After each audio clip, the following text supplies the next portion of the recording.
రే శర్వా, ఏమైంది? శర్వా కాదు, విక్కీ. శర్వా ఎప్పుడో పోయాడంటే కనిపించకుండా కాదు, చచ్చిపోయాడు. ఏమైందో మీకు తెలియదు కదా, నేను చెప్తా. శర్వా వాళ్ళ నాన్న బిజీగా ఉండే ఒక రాజకీయ నాయకుడు. ఎంత బిజీ అంటే కొడుకు డ్రగ్ అడిక్ట్ అయ్యాడని కూడా తెలియనంత ఇదిగా ఆయన రాజకీయ మత్తులో ఉన్నాడు. శర్వా పుట్టినరోజు ఇంట్లో గొడవపడి డ్రగ్స్ కొనడానికి డబ్బు నగలు తీసుకెళ్లాడు. వెళ్ళినోడు 15 ఏళ్ళు గడిచినా తిరిగి రాలేదని ఈ ఊరు, ఈ కుటుంబం నమ్ముతుంది. కానీ నిజం అది కాదు. పోయినోడు ఆ రోజు నైటే తిరిగి వచ్చాడు. అది వాళ్ళ నాన్నకి మాత్రమే తెలుసు.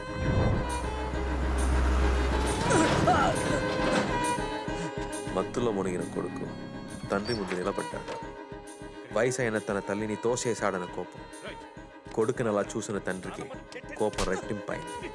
ఇద్దరి మధ్య పెద్ద గొడవ జరిగింది.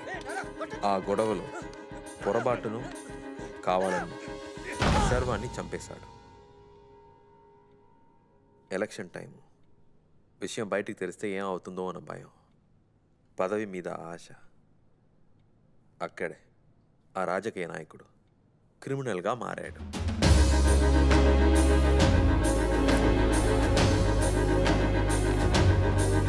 కారులో కొడుకు బాడీని తీసుకొని నా కొడుకు కనిపించాడా అని వెతుకుతున్నట్టు నటించి తనని పాతి పెట్టడానికి ఒక చోటు వెతికి పాతేశాడు. కొడుకుని చంపేశానన్న బాధ ఏమాత్రం లేకుండా తను కనిపించకుండా పోయాడన్న ఒక కథ అల్లి కుటుంబాన్ని కూడా నమ్మించారు. ఆ జాలితోనే ఎమ్మెల్యే కూడా అయ్యారు. అంత సవ్యంగానే జరుగుతూ వచ్చింది.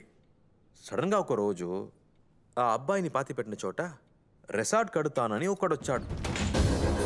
నేలను తవ్వితే కొడుకు బాడీ బయటకు వస్తోంది, దొరికిపోతే అందుకని ప్రజల కోసం పోరాడుతున్నట్టు కోర్టులో కేసేసి రిసార్ట్ కట్టడం ఆపేశారు. ఎప్పుడైతే కేసు వాళ్ళకి అనుకూలంగా మారిందో అప్పుడే గోవా నుండి విక్కీని ఒక అనాథని తీసుకొచ్చి వీడే నా కొడుకని చెప్పేశారు. ఇప్పుడు ఆ బాడీ దొరికిన తర్వాత కూడా నా కొడుకు ఇది కాదని చెప్పొచ్చు కదా. మీ రాజకీయ జ్ఞానానికి మీరు ఢిల్లీలో ఉండాల్సిన వాళ్ళు ఏదో బ్యాడ్ టైం ఈ చిన్న ఊళ్ళో ఉండిపోవాల్సి వచ్చింది. ఇప్పుడు మీ కొడుకులా నటించడానికి వచ్చినోడు మీలాగే క్రిమినల్ కదా, వాడిని ఎక్కువ రోజులు ఇంట్లో పెట్టుకోవడం మంచిది కాదని ఏదో వాడి మీద ప్రేమ ఉన్నట్టు నటించి మీ రాజకీయ వారసుడిగా చేసి మీ శత్రువులందరినీ వాడి శత్రువుగా మార్చి ఆ రిసార్ట్ వాళ్లతో గొడవ పడేలా చేసి ఆ గొడవలో వీడు చచ్చినా ఓకే, వాడు చచ్చినా ఓకే అని లెక్కలేసుకున్నారు. మీ రాజతంత్రంలో మిస్ అయిన ఒకే విషయం ఇదే. సో నీకంతా తెలిసిపోయింది కదా. ఇక మీదట మన ఇద్దరి మధ్యలో ఉన్నది కేవలం బిజినెస్ డీల్ మాత్రమే.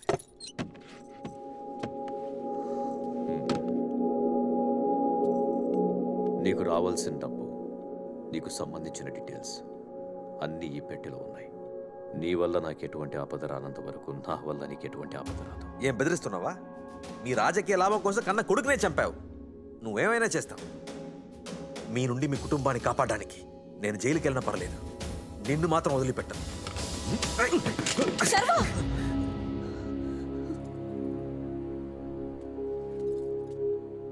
నన్ను మన్నించండి అమ్మా. నేను శర్వాని కాదు. శర్వా ప్రాణాలతోనే లేడు. మీ ఆయనే చంపేశాడు.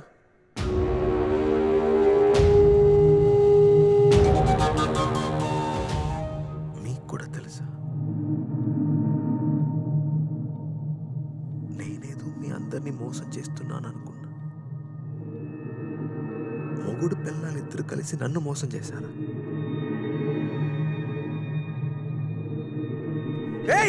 ఏం జరుగుతుంది ఇక్కడ? అయ్యో చైతి,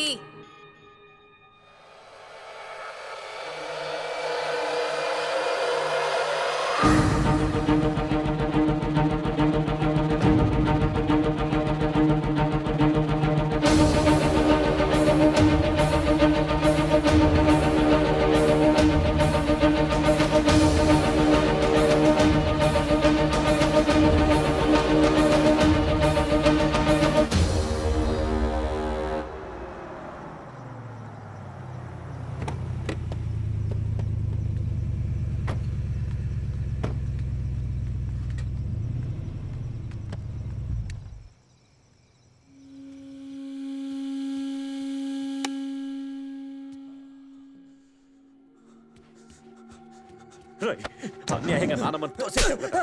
ఎందుకురా మారిపోయావు? ఎందుకురా? ఏం చేయాలరా? ఏం చేస్తే మారుతావు? మరుగుడు.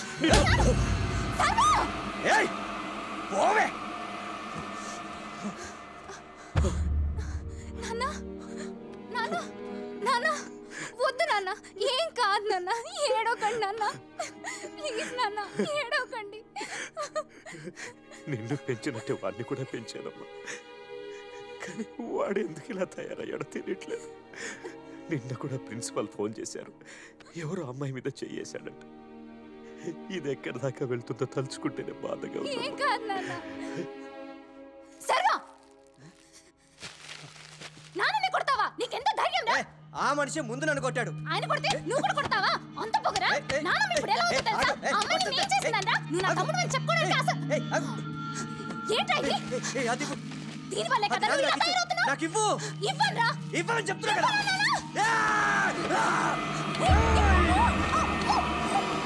ఎంత కష్టపడి కొన్నానో నీకు తెలుసా? తెలుసా? బాబుకి కూతురికి చెప్తే అర్థం కదా. నువ్వు చావే. నువ్వు చేస్తేనే నాకు ప్రశాంతంగా ఉంటుంది. చావే, చావు.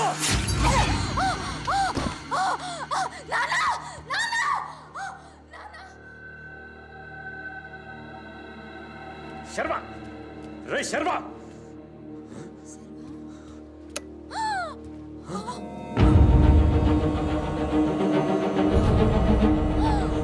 అయ్యో నాన్న, హాస్పిటల్ లో నాన్న, నాన్న హాస్పిటల్ లో నాన్న. అయ్యో సర్వా, శర్మ, శర్మ, నాన్న నేను కావాలని చేయలేదు నాన్న. వాడే వచ్చి నాకు కొత్త పట్టుకున్నాడు. అయ్యో అయ్యో, తెలియకుండా చంపేశాను. ఎలా జరిగిందో తెలియదు నాన్న. అయ్యో చంపేశాను.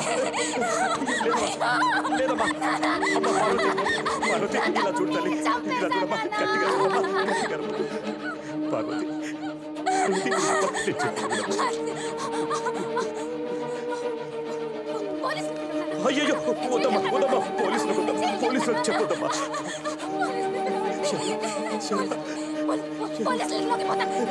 శర్మ పారిపోయాడమ్మా. శర్మ ఇల్లు పారిపోయాడు. ఇల్లు పారిపోయిన శర్మ తిరిగి ఇంటికి రాలేదు, పారిపోయాడు. ఇదిగో ఇదిగో ఇలా చూడమ్మా, ఈ విషయం బయటికి ఎవరికి తెలియకూడదు. వాడు డ్రగ్ అడిక్ట్, పైగా అమ్మాయిల మోజులో ఉన్నాడు. ఇది బయటికి తెలిస్తే ఒక్కొక్కరు ఒక్కోలా కథలు అల్లుతారమ్మా. నీ భవిష్యత్తు, పెళ్లి, కుటుంబ గౌరవం మొత్తం పోతాయమ్మా. ఇలా చూడు, ధైర్యంగా ఉండు, ధైర్యంగా. నేనున్నాను. నిన్ను హాస్పిటల్ దగ్గర డ్రాప్ చేస్తాను. నువ్వు అమ్మకి తోడుగా నాన్నమ్మ దగ్గర ఉండు, నేను చూసుకుంటాను. శర్వ ఇంటికి రాలేదు. శర్వ పారిపోయాడు. శర్వ ఇంటికి రాలేదు. శర్వ పారిపోయాడు. శర్వ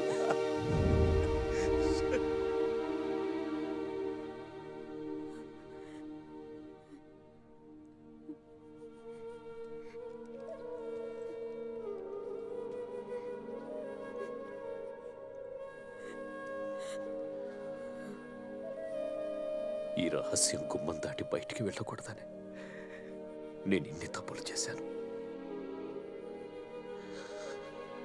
నువ్వు మంచోడివే,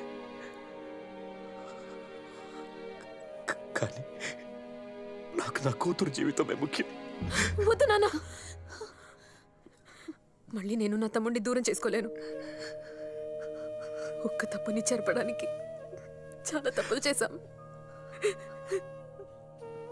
చాలు నాన్న.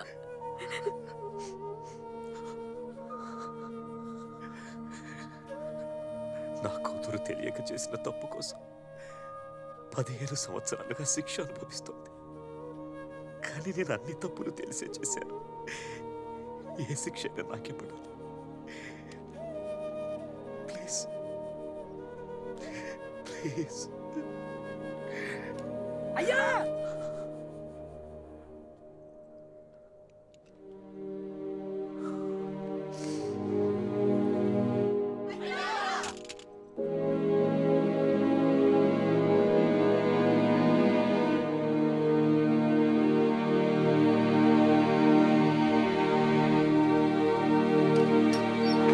చాలా సంతోషం అయ్యా, ధన్యవాదాలయ్యా.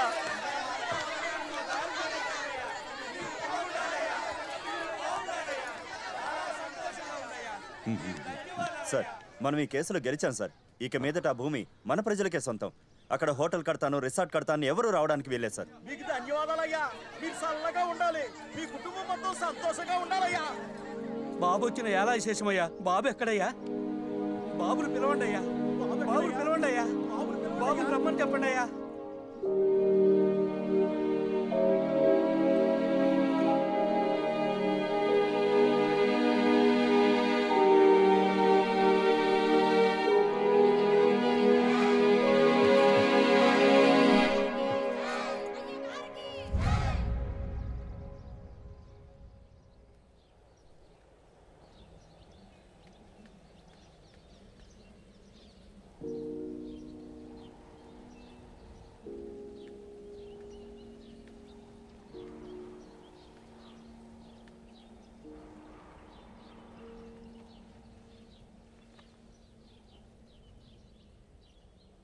ఎక్కడికి వెళ్తున్నావు?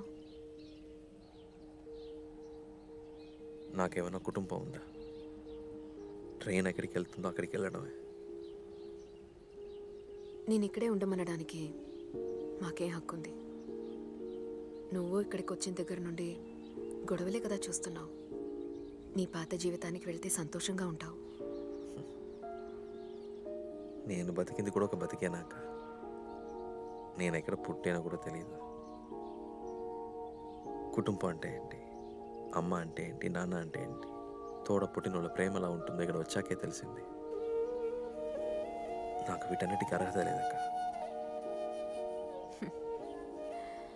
మాకు మాత్రం ఏ రాహత ఉంది? అంత పెద్ద తప్పు చేసేసి మంచి వాళ్ళలాగా నటిస్తున్నాం. అలా అనకండి అక్క. నేను తమ్ముడిలా నటించడానికి వచ్చాను. నాకు కష్టం వస్తే మీరంతా తల్లడిల్లిపోయారు.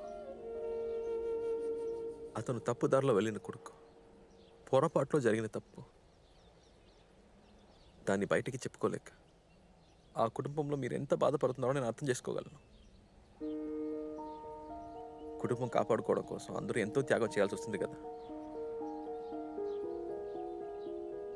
ఇంట్లో ఒక అక్క ఉంటే 2 అమ్మలతో సమానం. అది ఎవరికి తెలియకపోయినా ఒక తమ్ముడికి బాగా తెలుస్తుంది అక్క. వాడికి అదృష్టం లేదు. తోడ పుడితే మాత్రమే తమ్ముడవుతాడా ఏంటి?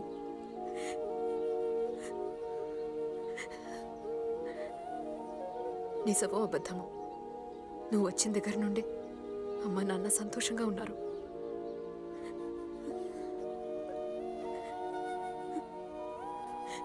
మమ్మల్ని వదిలి వెళ్ళొద్దు.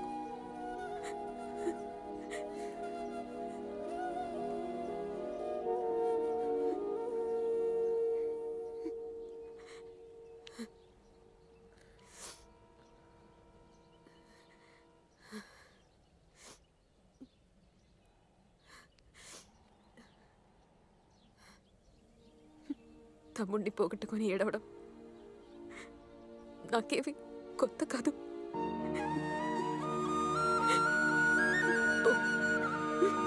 సంతోషంగా ఉండు.